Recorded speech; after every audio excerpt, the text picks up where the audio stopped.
หมายจบลงแล้วทำลายเขาจดหมายก็ตามใจเธออยากเก็บเอาไว้ให้แฟนน้องมาเจอภาพถ่ายได้เส้นอย่าเพ้อให้เขาเจอจะหวาดระแวงฉันไม่มีดอกคำอวยพรไม่มีแม้คำวอนโสมบางนอนให้มันกินแน่อย่าได้กังวลคนจนที่กินข้าวแกงให้เถิดไปกินของแพงหมุนใบแดงให้มันสาใจภาพถ่ายจดหมายของเธอที่ขอส่งคืนคนดีรับรองไม่มีอะไรเสียหายหลังภาพเลือนเปรียบเหมือนลายเส้นตกไว้ฉันจูบน้ำตาสันไหลโปรดอภัยเถิดนะวันตานี่ละเป็นสบับสุดท้ายจะไม่ขอวุ่นวายตามสบายจะคงพังหาไม่มีอะไรมอบให้ในวันวิวาห์ขอให้ไปดีเถิดนะขออำลาเธอด้วยเสียงเพล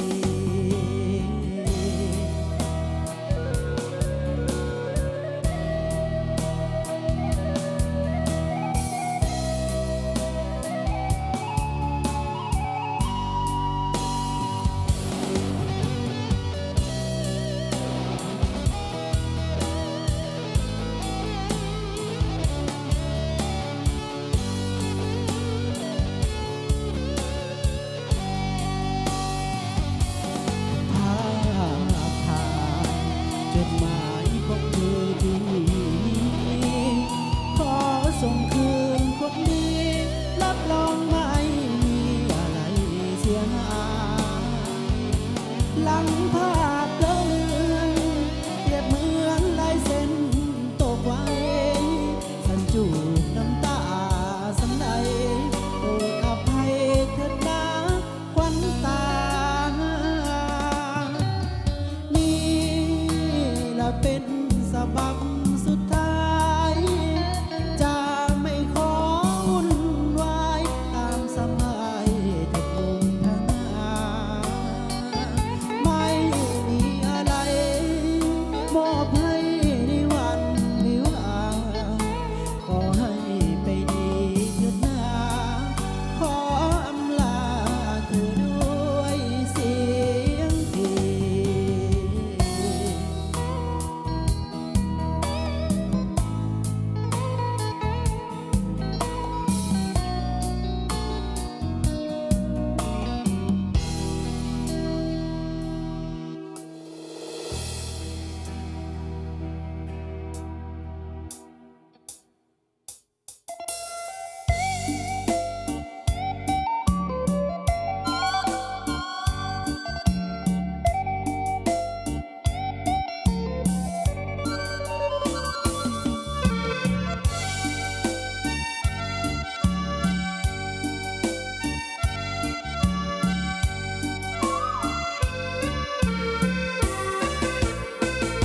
กระท่อมมุงฟางกลางท้องนาที่กระต่ายคือมองพักใจสายคนหักพายจากไกลสาวโลบมานอนลีตั้งแต่วันที่ไอหูข่าวว่าสินี้ผู้บ่าวมาขอต้องแต่งดอก อยากอายคนมองแทนขาดองจนหน้าจอยมันถือเขาแย่งไปจอย คนเงินหน่อยได้แค่มอง อยู่บ้านหมอใดยันคนเมาใส่มือกินน้องนอนเหลียแผลใจ จะ จ้าของอยู่ในกระท่อมเดียวดายน้ำตาไอ้อ้อยคือหอดหอยความลังหักไอ้เฝ้าที่เขาพังสิ้นหนทางแก้ไขเอาไม่เป็นดีเขียนด้วยก่อนขีดทานไปว่ากระทอมทำใจคิดเป็นป่ายคนเข้าบ้านบ่ได้นอนเลี้ยงไก่อยู่ท้องนาเมื่อวันน้องวิวาฝากให้ไก่มาขอผ้าควัน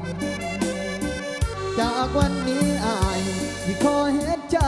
ให้เป็นทานเอาเสียงนกกาปอบควันอยู่ในกระท่อมป่ามใจ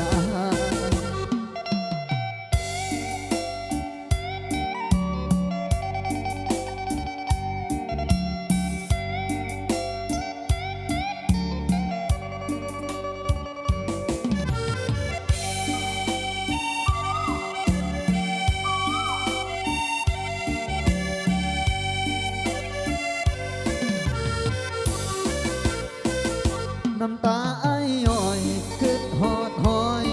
ความลังหักไอ้เฝ้าถึงเขา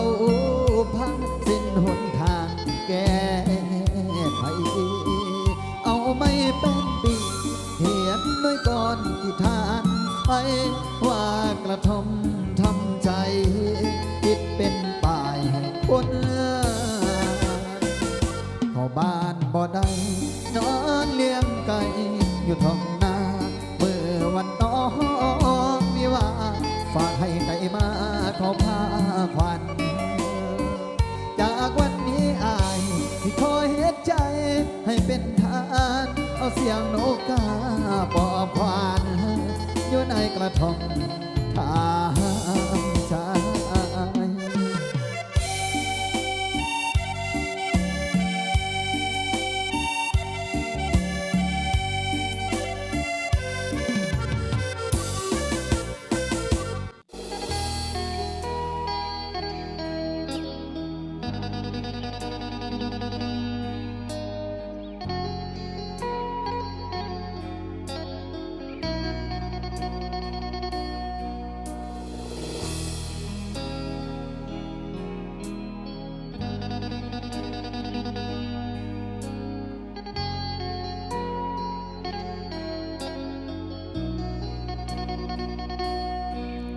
เว้ากันสู่มือจนหูสึกดีก็บ่มีอีหยังเปลี่ยนไปจากมือนั้นที่เธอเข้ามาอยู่ในใจเป็นเวลาสี่ฮอดปี ความหังที่มีในใจก็เริ่มสิลายแล้วตอนนี้ แต่เธอยังมีท่าทีบ่อยากชัดเจนบอกก็เปิดโตไปใส่น้ำกันกะยานคนเห็นเธอคือเป็นจังสีตัวกันไปมือสันติโอ้ยเฮาดีใจ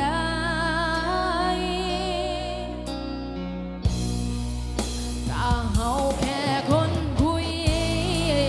เหตุทุกอย่างก็คือแฟนแต่บ่มีสิทธิ์ควงแขนเปิดตัวเป็นคนของใจก็เฮาแค่คนคุยเขาพอคนคุยไม่เลือกใจเขาก็เที่ยวไปเอาสิคุยกับเฮาโดนปานใดมันบ่สำคัญบ่เป็นคนที่ใช่ก็เป็นได้แต่คนคุย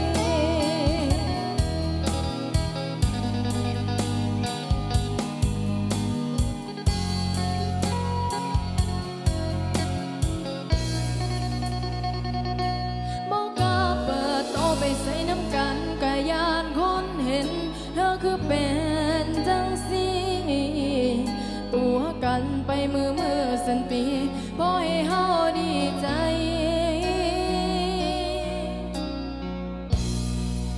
ถ้าเฮาแค่คนคุย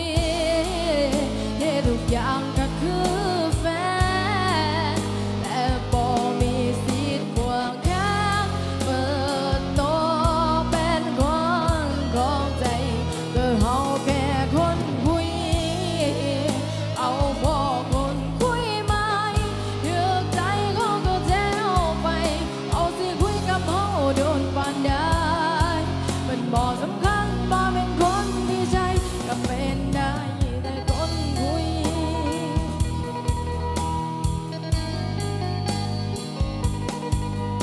เป็นชู้กับบ่แมนเป็นแฟนกับบ่ใช่เป็นหยังกับบ่ได้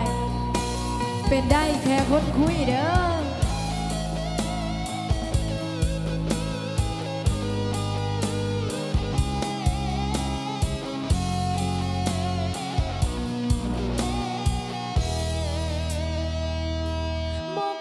เปิดโตไปใส่น้ำกันกะยานคนเห็นเธอคือเป็นจังสีตัวกันไปมือสันติพอให้เฮาดีใจ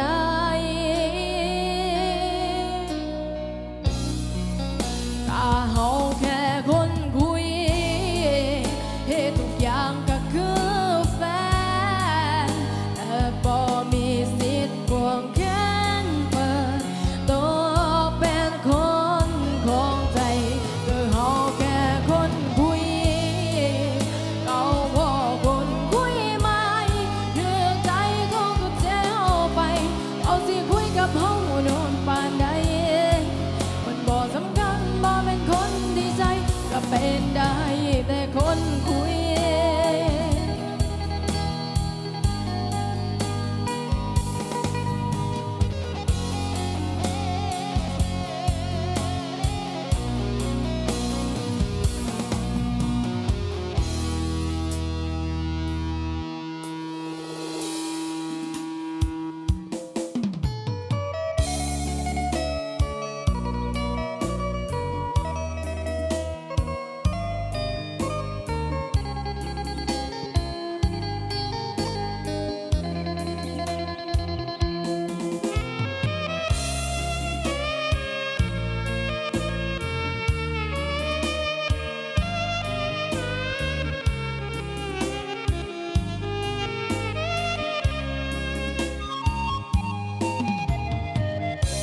อยากฝากหัวใจพี่กา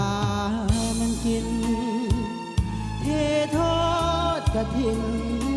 ให้สิ้นหัวใจเหมือนเมามันทำงานหวังล่างมุงลาขี้ขาวหวังปั้นเป็นเดือนเป็นดาวเป็นสาวที่งามเลิศลอย ทุ่มเทสุดตัวเพื่อเจ้าคนเดียวยิ่งอื่นบ่ขอของเกี่ยวและเดียวคอยจ้องของคอยทุ่มเททำงานห้าวหันหาเงินเป็นห้อยเพื่อหวังแต่งงานกับน้อยด้วยใจไม้ปรารถนา ดอกหางหวังปักในแจกันทองในวิมานเหือนห้องมงคุณสุขีวิวาน้อยใจยิ่งนักเมื่อหากไม่ซ้อนขึ้นมาโทษดวงของเรานี่นาสร้างหน้าอาภัพสิ้นดี หัวใจของเจ้าคงมีหลายเส้นจึงได้โลเต้นใจเส้นตัวนางสนีทอดแล้ว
อ่ยกันว่า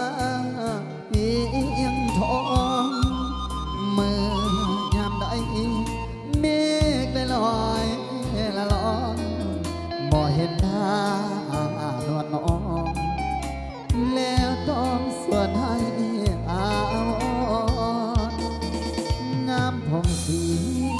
เนื้อนาลีได้สร้างผลบุญปางใดส่วนส่งให้เจ้างามอ่อนเด่นเพียงใดสีห้องหัวใจเจ้าวางบ่พอ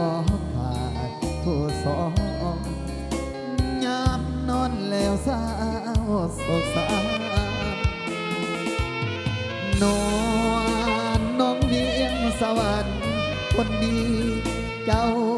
เป็นเทพีคนเมืองแห่งมานา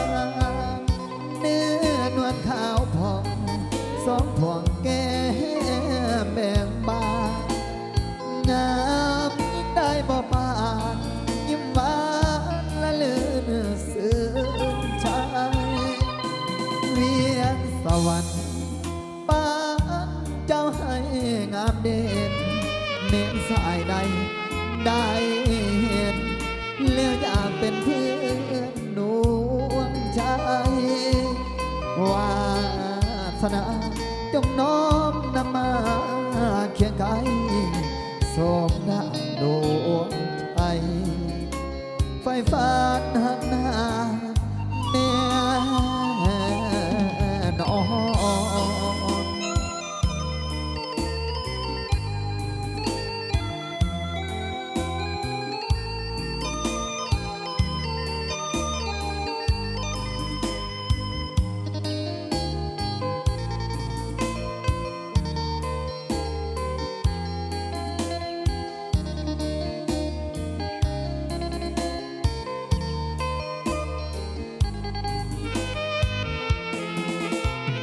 นวลน้องเวียงสวรรค์คนดีเจ้าเป็นเทพีคนเมืองแห่งนี้มานานเนื้อนวลขาวผ่องสองพวงแก้มแบ่งบานงามได้บ่ปานยิ้มบานละเลือนสื่นใจเวียงสวรรค์บ้านเจ้าให้งามเด่นเม็นสายใดได้เห็นแล้วอยากเป็นเพื่อนด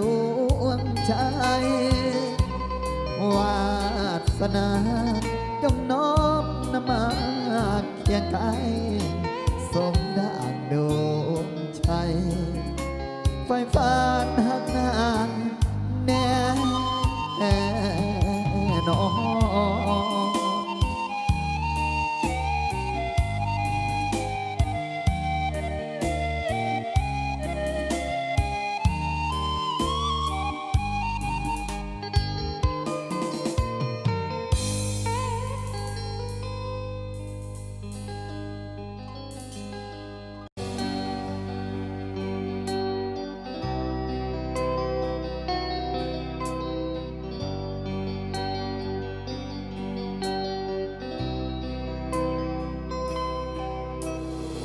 ยังหาเธอเสมอได้เจ้าสาวบ้านนาที่ซื้อป่านี้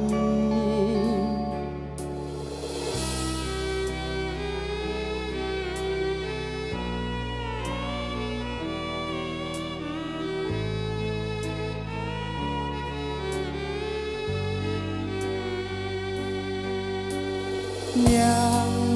หาเธอเสมอเด้อเจ้าสาวบ้านนาที่ซื้อป่านี้ยังจดจำสายตาว่าจะเย้าหยอกยวนนี้จำได้ดีสัญญาใต้ต้นมะขามทนเห็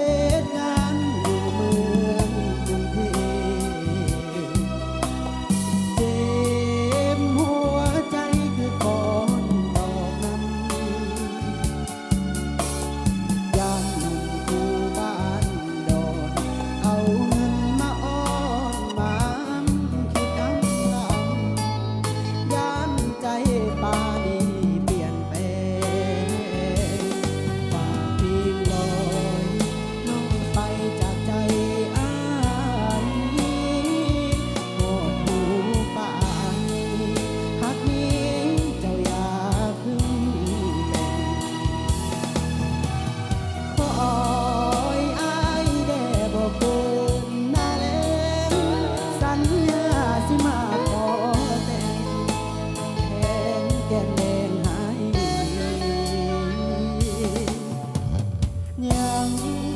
หาเธอเสมอเด้อเจ้าสาวบ้านนาที่สู่ป่านนี้หากบทเพลงนี้ดังจงฟังตั้งใจให้ดีสงกรานต์นี้สัญญาอายมาแน่นอน